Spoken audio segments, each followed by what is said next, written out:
चलो बच्चों, आज हम पढ़ेंगे opto electronics device. Opto electronics device. भाई सबसे पहले बात ये कि ये ऑप्टो इलेक्ट्रॉनिक्स डिवाइसेस होते क्या हैं। ऑप्टो इलेक्ट्रॉनिक्स डिवाइसेस होते क्या हैं? कोई बच्चा बताएगा नाम से क्या लगता है आपको? ऑप्टो इलेक्ट्रॉनिक डिवाइस क्या होते हैं? बोलो भाई, बोलो Shivansh.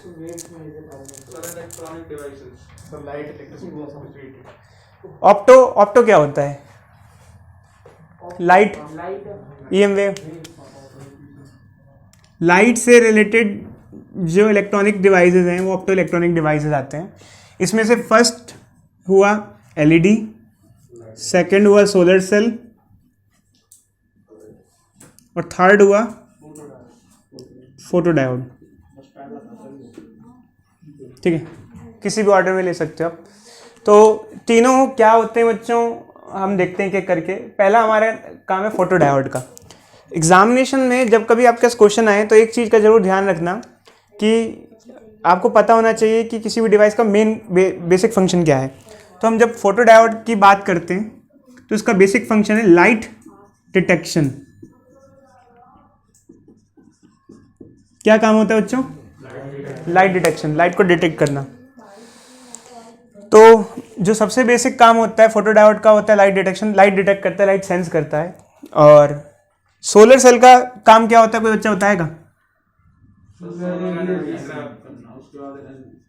Solar energy to electricity, electricity में कन्वर्ट करना।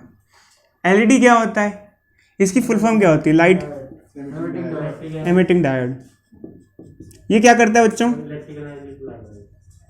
ये इलेक्ट्रिक एनर्जी को लाइट एनर्जी में कन्वर्ट करता है।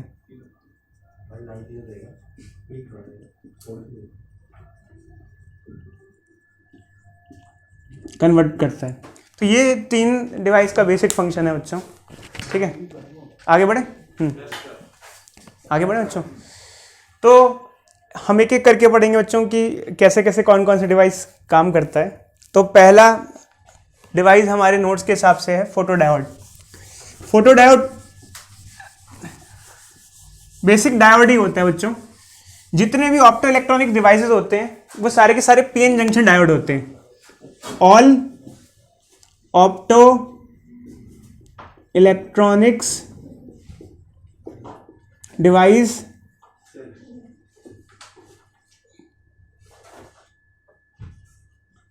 Are PN junction diode.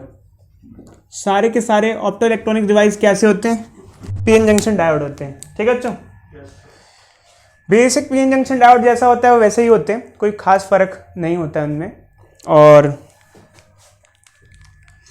और जब तीनों की फैब्रिकेशन करते हैं तो एक चीज़ का ध्यान रखा जाता है कि जो जंक्शन हो उसको ट्रांसपेरेंट फैब्रिकेशन में बनाया जाए। ये लाइन का क्या मतलब है, कोई बच्चा बताएगा? जब हम लोग फैब्रिकेशन करते हैं तो मतलब ये ध्यान रखते हैं कि ट्रांसपेरेंट शेल जो उसको कवर किया जाए, ट्रांसपेरेंट में कवर किया जाए। क्या मतलब है इसका?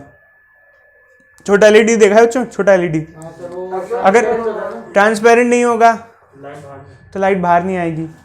तो आपको जो बनाना है पीएन जंक्शन, उसको जो कवर करना है वो ऐसे नहीं कवर कर सकते कि आप कोई ट्रांसपेरेंट के अलावा ओपेक वगैरह से कवर नहीं कर सकते। कवरिंग उसकी ब्लैक वगैरह मत करो, ट्रांसपेरेंट कवरिंग करो ताकि लाइट बाहर से अंदर या अंदर से बाहर जा सके। क्योंकि है ही वो ऑप्टो इलेक्ट्रॉनिक डिवाइस, लाइट के साथ इंटरेक्शन करना है। अगर लाइट अंदर और बाहर नहीं जा पाएगी तो इंटरेक्शन ही नहीं हो पाएगा। समझे इस बात को आप लोग?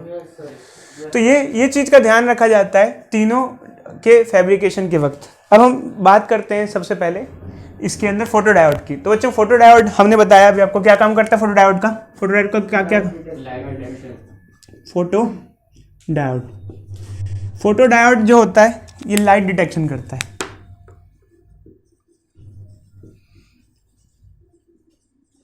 कैसे काम करता है देखते हैं बच्चों थोड़ा सा। ये पीएन जंक्शन डायोड है। क्या कर रहे हो बच्चे?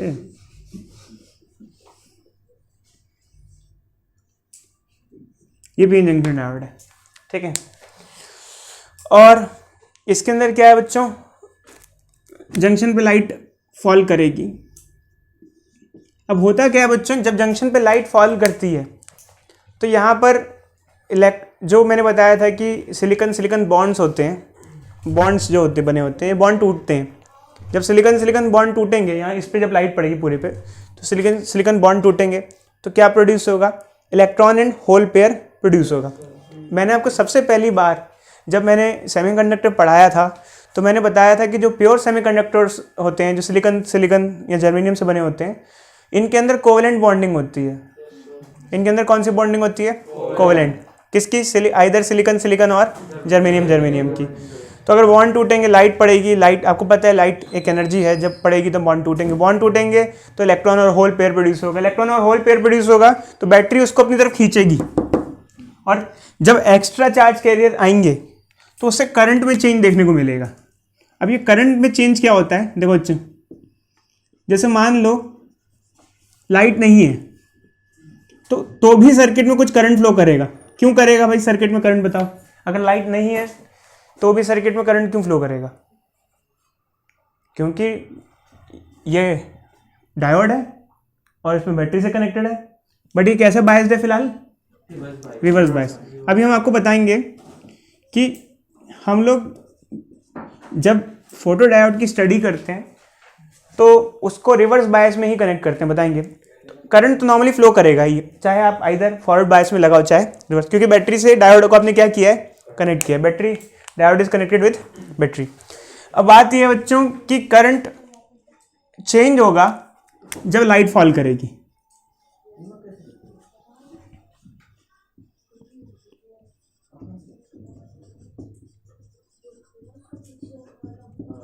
ठीक है, जब लाइट फॉल करेगी करंट चेंज होगा। कोई बच्चा बताएगा क्यों, ऐसा क्यों होगा, करंट में चेंज देखने को क्यों मिलेगा,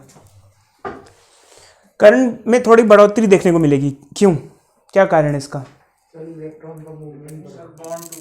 शाबाश, बॉन्ड टूटेगा तो चार्ज कैरियर फ्री होंगे। अगर कभी फ्री चार्ज कैरियर फ्री होते हैं, चार्ज कैरियर फ्री होते हैं तो उससे क्या होता है, करंट का फ्लो होता है, करंट का फ्लो बढ़ेगा। अब जितनी इंटेंसिटी की लाइट होगी उतना आपको करंट में बढ़ोतरी देखने को मिलेगी। ज़्यादा इंटेंसिटी की लाइट होगी तो ज़्यादा रेडिएशन आ रहा है, ज़्यादा बॉन्ड टूटेंगे तो करंट भी क्या होगा, ज़्यादा बढ़ेगा। समझो बच्चों इस बात को। तो जितनी ज़्यादा इंटेंसिटी होगी तो करंट, बेसिकली करंट जो होगा वो इंटेंसिटी पे डिपेंड करेगा। अगर आप इंटेंसिटी बढ़ाओगे तो करंट क्या होगा, बढ़ेगा। जितनी ज़्यादा इंटेंसिटी बढ़ाओगे उतना करंट क्या होगा, बढ़ जाएगा। तो ये हमें देखने को मिलेगा इसके अंदर। अब क्वेश्चन ये है कि भाई ऐसा कुछ तो फॉरवर्ड बायस में भी हो सकता है। ऐसा भाई ये हर चीज़ फॉरवर्ड बायस में हो सकती है, उसमें भी बॉन्ड टूटेंगे, उसमें भी करंट बढ़ेगा। तो सिर्फ फॉरवर्ड बायस में कनेक्ट क्यों नहीं कर रहे, हम रिवर्स में क्यों कनेक्ट कर रहे हैं, बोलो भाई बोलो। देखो फॉरवर्ड बायस में पहले से ही काफ़ी अच्छा खासा करंट होता है, थोड़ा बहुत लाइट की वजह से करंट बढ़ेगा तो वो देखने में फ़र्क नहीं लगता है। अब मानिए उसके पास 1-2 लाख रुपए आ जाएं, क्या फ़र्क, कुछ फ़र्क पड़ेगा। हमारे पास 1-2 लाख रुपए आ जाए फ़र्क पड़ जाएगा, समझे बच्चों। क्योंकि चक्कर क्या है कि उसके पास पहले से ही बहुत सारा है और उसको थोड़ा सा बढ़ने से फ़र्क नहीं पड़ने वाला है। अगर पहले से ही फॉरवर्ड बायस में करंट इतना ज़्यादा होता है तो लाइट जब फॉल करेगी तो उस पर जो करंट बढ़ेगा तो कोई ख़ास फ़र्क देखने को नहीं मिलेगा। तो अब रिवर्स बायस में कनेक्ट करोगे तो थोड़ा बहुत चेंज आ रहा है तो फ़र्क पड़ेगा। समझे बच्चे, नहीं समझे। तो करंट बढ़ेगा इंटेंसिटी के साथ, जितनी इंटेंसिटी बढ़ेगी उतना करंट बढ़ेगा। और समझ में आ गया आपको रिवर्स बायस में क्यों कनेक्ट करते हैं। ये है हमारा फोटो डायोड। कोई डाउट बच्चों इस चीज़ को लेके, फोटो डायोड ये हमारा फर्स्ट ऑप्टो इलेक्ट्रॉनिक डिवाइस है। अगर नोट्स की बात करें तो बच्चों सारी चीज़ें मेंशन की हुई है हमने ऑल्दो, तो आप यहाँ सारा देख सकते हो, कुछ खास और चीज़ नहीं है इसके अंदर बताने के लिए। ठीक है, चलो बच्चों आगे बढ़ते हैं। अब हम आते हैं नेक्स्ट टॉपिक पे जो है light emitting diode. Light emitting diode, LED. देखें बच्चों, बोलो।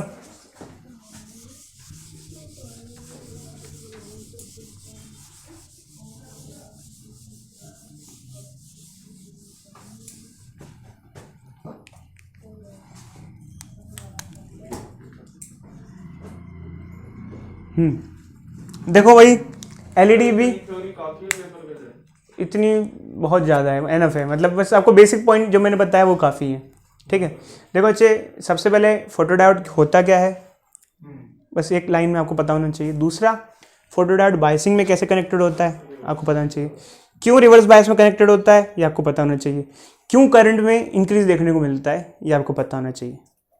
समझ में आ गया बच्चों? ये तो ज़्यादा है, मैं आपको जब मार्किंग स्कीम से भेजूंगा तो उसमें बहुत एक एक लाइन में लिखा हुआ है हर चीज़। ठीक है, अच्छा चलो आगे बढ़ते हैं। अब थोड़ा अच्छा लग रहा है ऑफलाइन पढ़ के? मज़ा आता था 11th क्लास में, है ना? चलो अच्छा आगे बढ़ते हैं। एलईडी क्या होता है बच्चों? लाइट एमिटिंग डायोड होता है, और मुझे भी बहुत अच्छा लगता है बच्चों, वरना लाइफ रोबोटिक्स ही हो गई थी बिल्कुल। बस ऑन किया लैपटॉप, पढ़ाना चालू कर दिया, बैठ गए, ख़त्म हो गया, बस लैपटॉप बंद कर दिया। बच्चों के साथ मज़ा आता है। ठीक है, ये पीएन जंक्शन।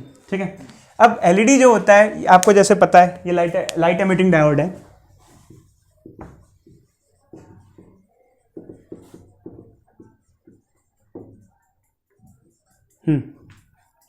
लाइट एमिट होती है, तो एक तरीके से फोटोडायोड का रिवर्स हुआ। फोटोडायोड का क्या हुआ? रिवर्स। बट अब यहाँ पर पहली बात, फॉरवर्ड बायसिंग क्यों करते हैं? क्योंकि यहाँ पर हम देखो पी को पॉजिटिव से कनेक्ट करते हैं, एन को नेगेटिव से, ये फॉरवर्ड बायस में होता है। आपको हर डिवाइस की बायसिंग पता होनी चाहिए, ध्यान रखना बच्चों, हर डिवाइस की आपको क्या पता होनी चाहिए? बायसिंग जरूर पता होनी चाहिए। ठीक है, हर डिवाइस की हम बायसिंग करते हैं हम। और दूसरा ये कि आखिर इसमें लाइट एमिट होती क्यों है, ये कैसे काम करता है, कोई बच्चा बताएगा भाई?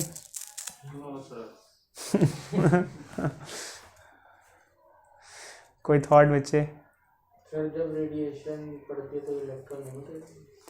देखो यार, एक्चुअली क्या है कि हमने आपको जब सेमीकंडक्टर बताया था तो स्टार्टिंग में बताया था कि इलेक्ट्रॉन और होल पेयर बनते रहते हैं कंटिन्यूसली, क्योंकि थर्मल एनर्जी होती है। थर्मल एनर्जी बताया था आपको, हीट की वजह से बॉन्ड टूटते रहते हैं। एक्चुअली क्या होता है, इस केस में अगर देखा जाए तो यहाँ से ये हमारे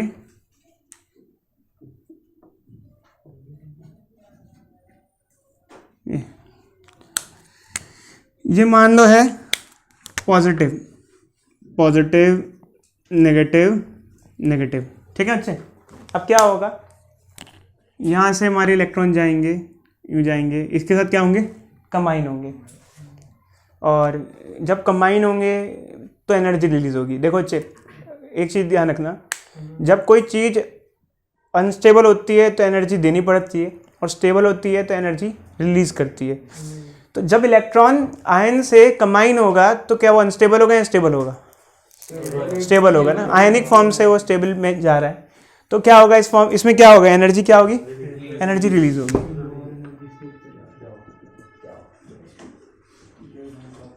अब बच्चे पूछेंगे सर ये तो कुछ इलेक्ट्रॉन आए, ऐसे तो आयंस खत्म ही हो गए, तो कुछ टाइम बाद ऐसा देखने को नहीं मिलेगा। क्या ये बात सही है या गलत है? क्यों? क्या आयन बनते नहीं रहेंगे? और बनेंगे क्यों? बनने देखो भाई, एक्चुअली क्या होता है, जैसे यहाँ पे इलेक्ट्रॉन है, ये इलेक्ट्रॉन है, ये N2P मूव करेंगे, आपको पता होगा, क्योंकि हमने आपको ये बताया था कि एक होता है ड्रिफ्ट करंट, एक होता है डिफ्यूजन करंट। तो N साइड से P साइड के पे इलेक्ट्रॉन क्या होगा? मूवमेंट होगी, क्योंकि मेजॉरिटी चार्ज करेगी की मूवमेंट होती रहेगी, और होती रहेगी तो इलेक्ट्रॉन यहाँ से जाते रहेंगे और आयन क्या होते रहेंगे? बनते रहेंगे। बट इसी के साथ क्या होगा? न्यूट्रलाइजेशन भी क्या होता रहेगा? चलता रहेगा। समझ रहे हो बच्चे मेरी बात को? यहाँ जैसे ही ये इलेक्ट्रॉन आया, ये इलेक्ट्रॉन आया, यहाँ से इस पर न्यूट्रल हुआ, ठीक है, यहाँ का इलेक्ट्रॉन भागते भागते इधर पहुँच गया, तो उसने क्या किया, जब इलेक्ट्रॉन भाग के उधर पहुँचा तो वहाँ पे क्या बन गया? आयन बन गया। तो आयन भी बनते रहेंगे, न्यूट्रलाइजेशन भी होता रहेगा, और ये प्रोसेस क्या रहेगा? कंटिन्यूसली चलता रहेगा। और इस प्रोसेस में जो एनर्जी रिलीज होगी उससे क्या होगा? ईएम वेव रिलीज होगी, ईएम वेव रिलीज होगी। अब ये ईएम वेव कोई सी भी फ्रीक्वेंसी की हो सकती है। यहाँ से जो इलेक्ट्रॉन आएगा रिकम्बिनेशन होगा, ठीक है, कोई भी फ्रीक्वेंसी की हो सकती है। पहले जो एलईडीज सबसे पहले बनाई गई थी, वो एलईडीज जो थी वो कलर कलरफुल एलईडीज़ नहीं थी, ध्यान रखना बच्चों। कलरफुल एलईडी रिसेंट में आई है। आपने देखा होगा टीवी जो है वो काफ़ी सालों से है, उसके रिमोट में इंफ्रारेड एलईडी होती है, टीवी ऐसी, तो उसके रिमोट तो बहुत सालों से हैं। ये वाली एलईडी जो लगी हुई हैं घरों में बाहर वाइट कलर वाली, वो तो कुछ ही साल पहले आई हैं, 2-3 साल पहले आई हैं। टीवी की रिमोट वाली एलईडी तो आज से 10 साल पहले से भी है। 10 क्या कह रहे हैं, वो तो बहुत 10 क्या। अरे बच्चे, इंफ्रारेड रेडिएशन निकलती है। हाँ, विजिबल नहीं, बट एक्चुअली क्या है कि हुआ ये कि जब साइंटिस्ट लोगों ने देखा कि इंफ्रारेड रेडिएशन निकल सकता है तो विजिबल भी निकल सकता है, उन्होंने क्या किया, फिर रिसर्च की और क्या बनाई, विजिबल एलईडी। वाइट लाइट की एलईडी, ग्रीन लाइट की एलईडी, रेड कलर की एलईडीज़, अलग अलग कलर की एलईडीज़ आई। और फिर पहले छोटी एलईडीज़ आई, छोटी छोटी वाली, फिर क्या आई, बड़े बड़े एलईडी बल्ब आ गए। काफ़ी एनर्जी एफिशिएंट होते हैं। एग्जामिनेशन में पूछा जाता कई बार कि अगर नॉर्मल बल्ब से या CFL से कंपैरिजन कराए बल्ब को, एलईडी को, तो आपको क्या बेनिफिट्स हैं, बता सकते हो क्या बेनिफिट्स है? क्या बेनिफिट्स है बताओ? लो पावर कंजम्पशन और मोर लाइट और लेस हीट और लॉन्ग लास्टिंग, ऐसा कहते हैं। मेरे तो एलईडी ख़राब हो जाते हैं यार, पता नहीं कुछ ठीक है। बल्ब से सर एक ही बल्ब में तो कई सारे कलर एमिट होते हैं एलईडी बल्ब में। हाँ, वो भी आती हैं, वो भी ऐसी भी आती हैं। अब तो ऐसी भी एलईडी आती हैं जिसमें एक ही एलईडी में कई सारे कलर एमिट होते हैं। अलग-अलग बहुत सारी लगी होती है। नहीं यार, देखो आने को तो बहुत कुछ आ रहा है, बट एक्चुअली क्या है कि रिसेंट में हमने एलईडीज़, पहले हम लोग इनकैंडेसेंट बल्ब यूज़ करते थे, जो येलो कलर का बल्ब होता था। फिर हम लोग आए CFLs पे, फिर CFL से कहाँ पर आए, एलईडीज़ पे। एलईडी काफ़ी एनर्जी एफिशिएंट होती हैं बच्चे। तो अब अगर हम बात करें, सबसे पहले जो एलईडीज़ थी वो कौन सी थी, इंफ्रारेड एलईडीज़ थी, ठीक है। और अगर हम देखें तो जो इंफ्रारेड एलईडीज़ होती हैं उसका जो एनर्जी गैप होता है वो 1.4 इलेक्ट्रॉन वोल्ट होता है। अब ये एनर्जी गैप क्या होता है?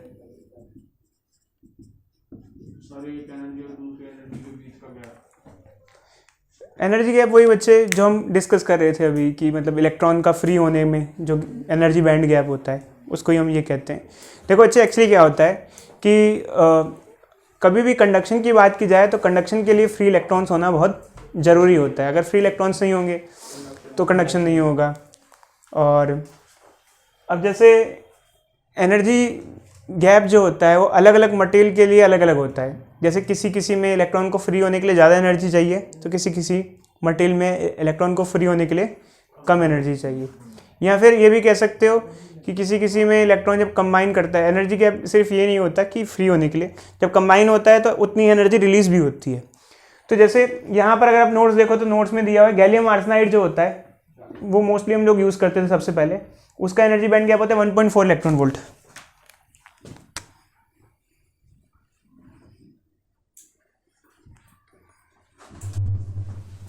गैलियम आर्सेनाइड, ठीक है। और सबसे पहले जो एलईडीज़ मार्केट में आई थी जो कि रिमोट्स में यूज़ होती थी वो इसी मटेरियल की बनी होती थी।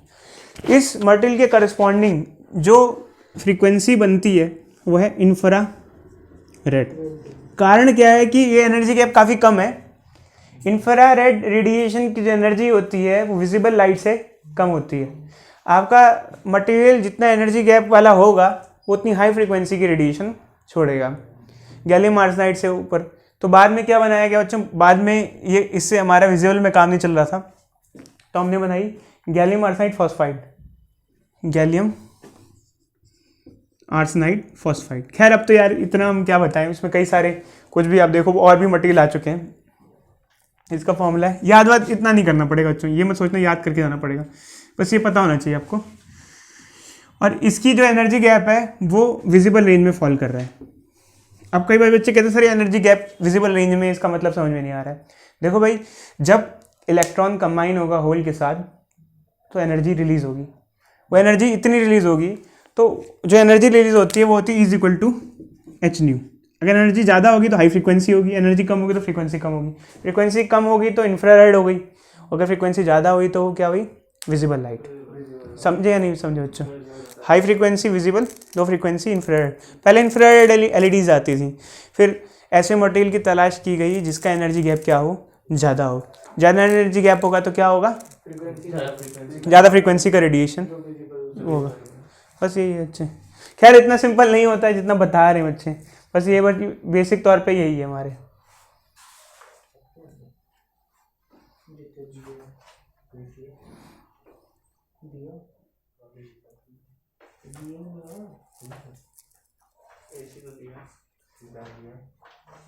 इसके बाद तीसरा है सोलर सेल।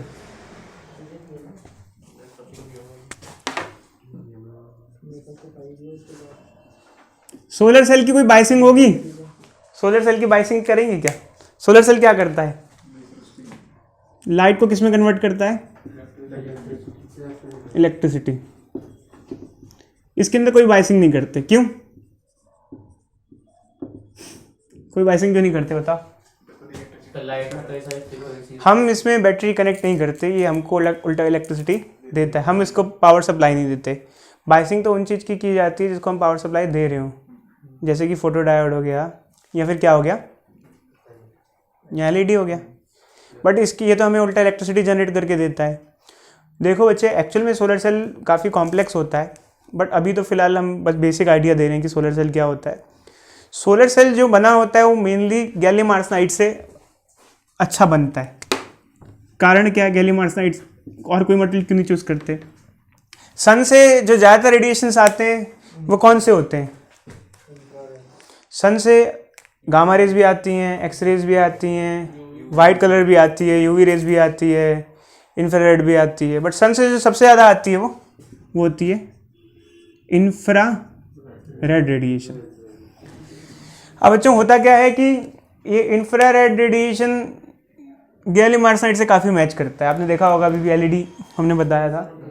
अब एक्चुअल में क्या होता है कि एक चीज़ बहुत इंपॉर्टेंट है, आइदर हमारे पास चाहे फोटो डायोड हो और सोलर सेल हो। एक चीज़ का ध्यान रखना बच्चों, हमने जब आपको वहाँ पर फोटो इलेक्ट्रिक इफेक्ट पढ़ाया था तो एक चीज़ बताई थी कि वर्क फंक्शन से ज़्यादा एनर्जी का रेडिएशन फॉल करना चाहिए, समझे? अगर वर्क फंक्शन से कम एनर्जी का रेडिएशन फॉल करेगा तो एमिशन नहीं होगा। तो यहाँ पर भी सेम सिनेरियो होता है। आप ऐसे मटेरियल का सोलर सेल मत बना देना जिससे रेडिएशन पड़े और उसके अंदर इलेक्ट्रॉन निकल ही ना पाए, सेपरेशन ना हो पाए। अगर इलेक्ट्रॉन सेपरेशन नहीं हो पाएगा, इलेक्ट्रॉन निकलेगा नहीं, तो करंट फ्लो नहीं हो पाएगा, चाहे सोलर सेल हो चाहे फोटो डायोड हो। ये तो हमेशा हमेशा ज़रूरी है, ठीक है। और यहाँ पर तो कई बार बच्चे ऐसा कहते हैं कि सर हम कम एनर्जी गैप वाला भी तो यूज़ कर सकते हैं इसका ऑप्शन। एनर्जी गैप कम होगा। एनर्जी गैप का मतलब क्या होता है, कितना आसान है इलेक्ट्रॉन को निकालना या नहीं, इलेक्ट्रॉन, ठीक है। तो अगर एनर्जी गैप कम हुआ तो रेडिएशन आराम से इलेक्ट्रॉन निकाल लेगा। हाँ, कम का यूज़ कर सकते हो, बट अगर ज़्यादा एनर्जी गैप का यूज़ किया तो क्या होगा? तो हमारी तो सबसे ज़्यादा इंफ्रारेड रेडिएशंस होती हैं, वो तो जब टकराएंगे तो इलेक्ट्रॉन निकलेगा ही नहीं। इलेक्ट्रॉन निकलेगा नहीं मतलब बॉन्ड टूटेगा नहीं, पूरी कहानी वहानी बताने की जरूरत नहीं, ऊपर ऊपर से, क्योंकि बहुत बेसिक आइडिया है ना ये सब। इलेक्ट्रॉन निकलेगा नहीं समझ में, बॉन्ड टूटेगा नहीं, इलेक्ट्रॉन नहीं निकलेगा, इलेक्ट्रॉन हमें मिलेगा नहीं, फ्री इलेक्ट्रॉन्स नहीं मिल पाएंगे हमें। क्योंकि देखो भाई, सेमीकंडक्टर कोई मेटल नहीं होता है, मेटल के अंदर फ्री इलेक्ट्रॉन घूमते हैं, सेमीकंडक्टर के अंदर फ्री इलेक्ट्रॉन घूमते नहीं है। उसको क्या करना पड़ता है, निकालना पड़ता है। आ जाओ इसको निकालेंगे, निकालोगे तो कंडक्शन में पार्टिसिपेट लेगा। तो गैलियम आर्सेनाइड या फिर कोई ऐसा मटेरियल जिसका एनर्जी गैप गैलियम आर्सेनाइड से क्या हो, कम हो, तो ज़्यादा बेटर है हमारे लिए। समझे इस बात को? वरना हमको फोटो करंट नहीं मिलेगा, फोटो करंट नहीं मिलेगा हमको। समझे इस बात को या नहीं समझे? बट एक्चुअली क्या है कि एग्जामिनेशन में एक बार एनसीईआरटी में पूछा गया है कि एक मटेरियल दे रखा है, वो उसका एनर्जी गैप गैलियम आर्सेनाइड से कम है, तो पूछा जा रहा है कि ये मटेरियल तो बेटर होगा गैलियम आर्सेनाइड से ज़्यादा, क्योंकि कम है तो इजीली निकल सकता है। बट सिर्फ एनर्जी गैप नहीं होता है, एक दो पैरामीटर और भी होते हैं। एक होता है एब्जॉर्प्शन कोफिशिएंट, एक होता है एब्जॉर्प्शन कोफिशिएंट, मतलब कितना मटेरियल फोटॉन्स को एब्जॉर्ब कर पा रहा है। ये सब चीज़ें भी होती हैं जो कि हमारे सिलेबस में बिल्कुल भी नहीं है, बट ये क्वेश्चन में दिया हुआ है तो मुझे बताना जरूरी था बच्चों कि सिर्फ एक फैक्टर पे डिपेंड नहीं करता है, कि सिर्फ एनर्जी गैप डिसाइड नहीं कर देगा। अगर आपने कम एनर्जी गैप वाला सब्सटेंस यूज़ कर लिया तो ये नहीं कि अच्छा हो जाएगा। ये बहुत बेसिक आइडिया बता रहा हूँ कि एग्जामिनेशन कोई डिटेल डीप नहीं आती है, ऊपर ऊपर से बता रहा हूँ, जो जो पढ़ लेना होगा आपको 2-4 लाइनें वो लिख देना। अगर हम देखें तो सोलर सेल में बच्चों देखो वैसे तो कोई डिटेल डिस्कशन नहीं है, बट 3 प्रोसेस के बाद हमें इलेक्ट्रॉन मिलता है। पहला होता है जनरेशन, सेपरेशन और तीसरा कलेक्शन। ऐसे 3 स्टेप्स होते हैं। इसको ना ज़्यादा डीप में मत समझना बच्चों, ऊपर ऊपर समझ लो। जब रेडिएशन फॉल करेगा तो इलेक्ट्रॉन या बॉन्ड टूटेंगे, इलेक्ट्रॉन अलग होंगे, उसे कहते हैं जनरेशन। फिर क्या होता है बच्चों, एक्चुअली ये पीएन जंक्शन डायोड है। पीएन जंक्शन डायोड में क्या होगा, सेपरेशन होगा। सेपरेशन देखो बच्चे एक्चुअली क्या होता है, देखो एक चीज़ यहाँ ढंग से समझना। कई बच्चे सोच रहे होंगे ये दो चीज़ें कहाँ से आ रही हैं, आपको थोड़ा सा डिटेल में समझना जरूरी है। ये है हमारा पीएन जंक्शन, ठीक है। जब हमने आपको बताया था कि यहाँ इलेक्ट्रॉन मेजॉरिटी होते हैं और होल्स क्या होते हैं, माइनॉरिटी, और यहाँ होल्स मेजॉरिटी होते हैं और इलेक्ट्रॉन माइनॉरिटी होते हैं। और इलेक्ट्रॉन कहाँ से कहाँ मूव करते हैं, यहाँ से यहाँ, और होल्स कहाँ से कहाँ मूव करते हैं, यहाँ से। ये बताया था या नहीं बताया था मैंने आपको ये बताया था, ठीक है बच्चे। बट वो इलेक्ट्रॉन आए कहाँ से, इलेक्ट्रॉन तो यार देखो सिलिकॉन में इलेक्ट्रॉन तो मतलब देखा जाए तो बाउंडेड होते हैं ना, बाउंडेड होते हैं ना, बॉन्डेड होते हैं ऐसे।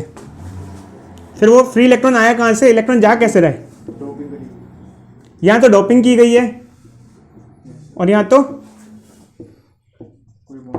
यार देखो एन साइड, मैंने बताया था एन साइड के इलेक्ट्रॉन्स यहाँ से यहाँ जाते हैं, ऐसे सब बताया था ना पीएन जंक्शन। इलेक्ट्रॉन कहाँ से जा रहा है, सिलिकॉन में तो सारे इलेक्ट्रॉन कोई फ्री नहीं होता है, तो इलेक्ट्रॉन यहाँ ऐसे जा रहा है कि एनर्जी मिलेगी तो बॉन्ड टूटेगा, बॉन्ड टूटेगा तो इलेक्ट्रॉन फ्री होगा, इलेक्ट्रॉन फ्री होगा तो जाएगा ना रहेगा इलेक्ट्रॉन और ना फ्लो करेगा। अगर इलेक्ट्रॉन ही ना निकलता तो यहाँ पे पीएन जंक्शन का ही पूरा कॉन्सेप्ट ही खत्म हो जाता। इसका यहाँ से इलेक्ट्रॉन फ्लो करते हैं, सब कहानी पूरी की पूरी क्या हो जाती, समझो बच्चे या नहीं समझे इस बात को, ये समझ में आ रहा है आपको।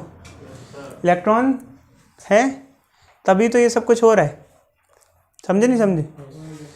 तो कई बार बच्चे कहते हैं सर ये समझ में नहीं आया एनर्जी गैप वगैरह क्या है सर ये, और एनर्जी गैप होगा तभी होगा या नहीं होगा।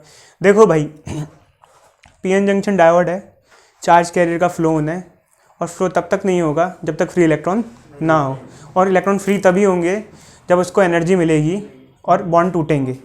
यहाँ तो थर्मली टूटे, यहाँ तो डोपिंग से कुछ इलेक्ट्रॉन अवेलेबल हो, यहाँ तो क्या हो, लाइट से अवेलेबल हो, क्योंकि लाइट पड़ेगा तो भी बॉन्ड टूटेगा। तो इन सब की अवेलेबिलिटी होती है, बाकी ज़्यादा डीप में जाना नहीं है। 3 प्रोसेस होते हैं, जनरेशन, जब लाइट पड़ेगी तो इलेक्ट्रॉन जनरेशन होगी, और दूसरा सेपरेशन, क्योंकि जब कंसंट्रेशन डिफरेंस की वजह से फ्लो करते हैं इलेक्ट्रॉन तो सेपरेशन होता है, और ये होता है। तो बच्चों इतना आपको डिटेल में नहीं जाना, बस सोलर सेल में ऊपर से पढ़ लेना है, 2-3 स्टेप्स होते हैं ऊपर से देख लेना, और ज़्यादा डीप में जाने की जरूरत नहीं। सेमीकंडक्टर पे बहुत ज़्यादा आप लोग वो मत करना, मत्था पच्ची मत करना, कहीं पता चला आधे घंटा लगा रहे हो उसी को लेके, ठीक है। अच्छा किसी भी गैप और वर्क फंक्शन तो मतलब सिमिलर ही होगा ना। एक्चुअली क्या होता है बच्चे, एनर्जी गैप और वर्क फंक्शन में एक फ़र्क ये है कि वर्क फंक्शन जो होता है मेटल के लिए होता है, मेटल फॉर मेटल्स। जब हम फोटो इलेक्ट्रिक इफेक्ट पढ़ते हैं तो हम कहते हैं मेटल, बट ये मेटल नहीं होता है। सेमीकंडक्टर देखो, मेटल्स और सेमीकंडक्टर में बहुत फ़र्क होता है। ये मेटल है,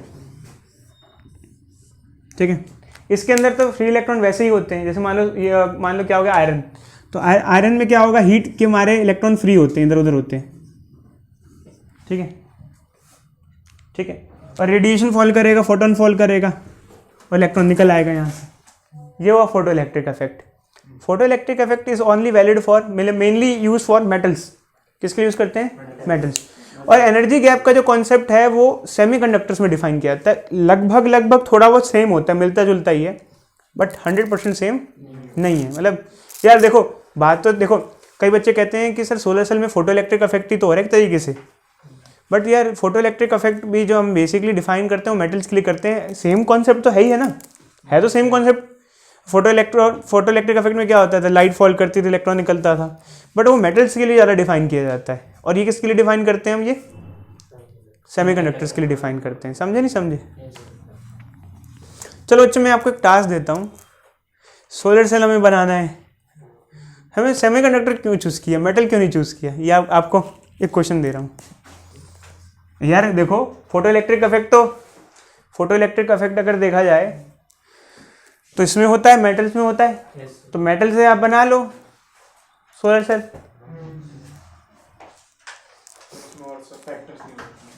सोचना, अच्छा पढ़ना, बताना मुझे क्या है क्या नहीं है, देखना एक बार, ठीक है। मेटल से क्यों नहीं कराते हो? मेटल से फोटो इलेक्ट्रिक इफेक्ट करा के इलेक्ट्रॉन जनरेशन कर लो आप, क्या दिक्कत है, ठीक है।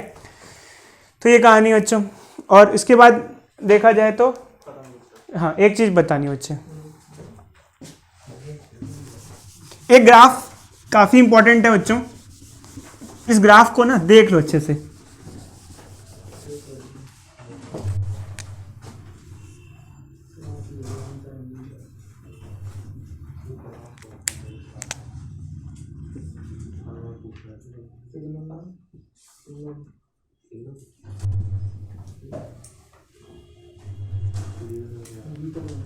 IOC और VOC।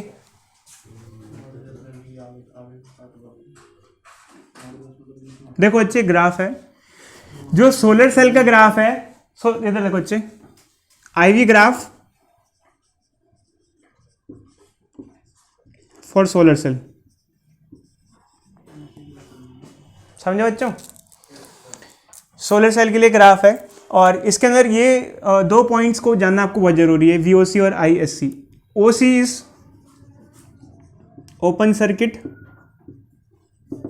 एंड SC इज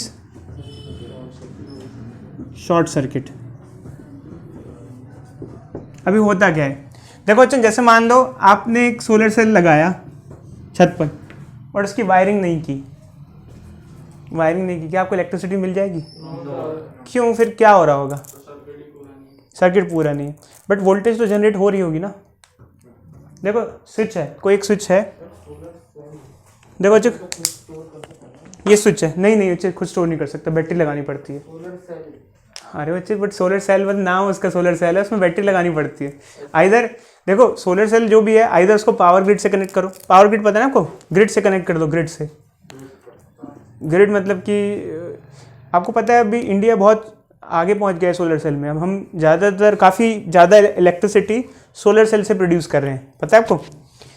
देखो बच्चे, एक होती है पावर ग्रिड, जितने भी सारे के सारे पावर हाउसेज होते हैं एक ग्रिड से कनेक्टेड होते हैं, पता है आपको ये? ऐसा नहीं है आप जैसे कोई बच्चे, मैं आपसे पूछूं हमारे दिल्ली में कहाँ से इलेक्ट्रिसिटी आ रही है, तो आप कहोगे सर वो वाला जो पावर हाउस है उससे, ऐसा कुछ नहीं है हाँ बच्चों, वो तो सिर्फ डिस्ट्रीब्यूशन कंपनी है एक तरीके से। तो हमारे जितने भी वो हैं पावर हाउसेज हैं, सब कनेक्टेड हैं एक दूसरे से। एक मेन ग्रिड होती है पावर ग्रिड, पूरी की पूरी इंडिया की लगभग या फिर पूरे एक रीजन की एक पावर ग्रिड होती है। अगर पावर ग्रिड फेल हो जाए तो पूरे नॉर्दर्न इंडिया में या फिर पूरे जितने रीजन की पूरी कंबाइंड पावर ग्रिड, पूरी लाइट चली जाएगी। एक बार ऐसा हुआ था, एक बार ग्रिड फेलियर हुआ था, पूरे नॉर्थ इंडिया की लाइट चली गई थी। ग्रिड बच्चे वो जो वायरें जाती नहीं खंभों से, ग्रिड क्या है यार? ग्रिड बस एक वेब है, सारी सब एक दूसरे से। हेड कुछ भी नहीं है, एक दूसरे से वायरें कनेक्टेड है, बस वेब है। जैसे इंटरनेट है, इंटरनेट का हेड कहाँ है? कहीं नहीं है, सब एक दूसरे से कनेक्टेड है। इंटरनेट क्या होता है? कंप्यूटर का एक दूसरे से कनेक्ट होना, सर्वर्स का, फेसबुक का सर्वर है, फिर किसी गूगल का सर्वर है, ये सर्वर है, सब कनेक्टेड है एक दूसरे से, ये हो गया इंटरनेट। ऐसी एक ग्रिड है, उस ग्रिड से डिस्ट्रीब्यूशन होता है, और उस ग्रिड के हिसाब से, मतलब उस ग्रिड से मेंटेन करना पड़ता है। इलेक्ट्रिसिटी उस ग्रिड में आती है, वहाँ से हमें मिल जाती है। समझे इस बात को? अगर एक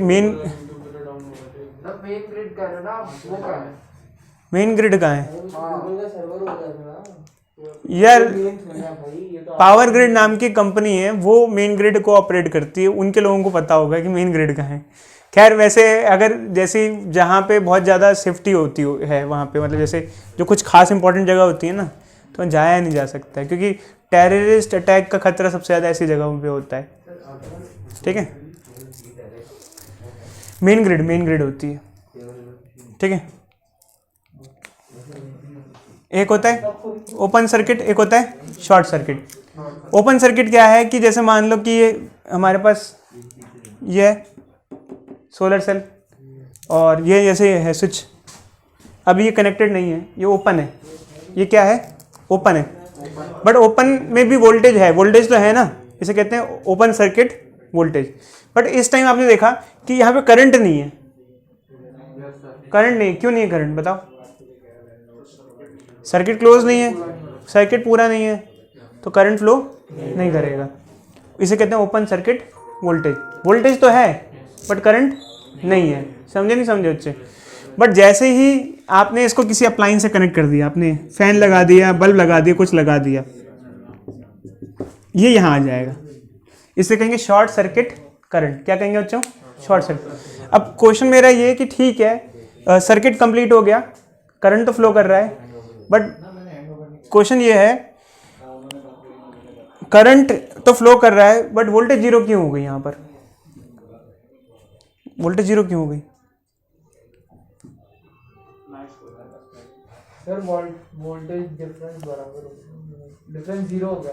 देखो अच्छे एक्चुअली क्या हुआ, देखो एक्चुअली क्या हुआ, वोल्टेज क्या होती है एक्चुअली एक सोलर सेल में जब चार्ज एक जगह डिपॉजिट होते हैं ना, उससे वोल्टेज जनरेट होती है, एक जगह डिपॉजिशन हो रही है चार्ज की तो वोल्टेज जनरेट हो रही है। बट अब क्या हो रहा है, कंटिन्यूसली लाइट आ रही है, कंटिन्यूसली इलेक्ट्रॉन निकल जा रहा है, कोई डिपॉजिशन नहीं हो रही है, बस इंस्टेंटेनियस प्रोसेस चल रहा है, तो इसकी वजह से करंट तो सर्किट में है बट वोल्टेज नहीं है। अब कई बार बच्चे कहते हैं सर ऐसा कैसे हो सकता है, सर हमने ओम्स लॉ पढ़ा था ये, हाँ यार ओम्स लॉ कंडक्टर्स के लिए वैलिड होता है, सेमीकंडक्टर में कुछ भी हो जाता है यार, हाँ सेमीकंडक्टर में कुछ भी हो जाता है, मतलब ऐसा भी है। देखो ना आप हमने V = IR पढ़ा था, कई बच्चे कहते हैं सर बिना वोल्टेज के करंट कैसे हो जाएगा?